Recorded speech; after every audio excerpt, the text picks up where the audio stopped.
dragilor, Claudiu Tâmpară copiilor. De mult n-am mai postat un video. A fost Paștele Catolic, Paștele Ortodox, Sfântul Gheorghe, 1 mai. Ne-am apucat și noi de muncă după atâtea sărbători. Sunt în Pantelimon, Ilfov, doar ce am terminat o căsuță superbă, după cum vedeți. Încă nu avem saptea jos. Dar bine, e pe drum. Aici am făcut o scară mai înaltă ca de obicei. Am lucrat-o pe loc aici, destul de greu. Sub scară e un loc de ascuns.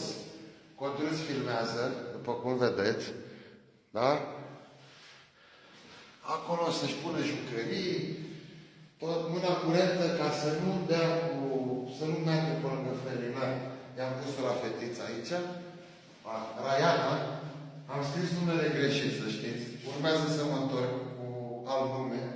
Am scris Riana în loc de Raiana. Dar nu-i problemă, o rezolv. Fac altă inițială, acum. Da. Vă mulțumesc. La revedere.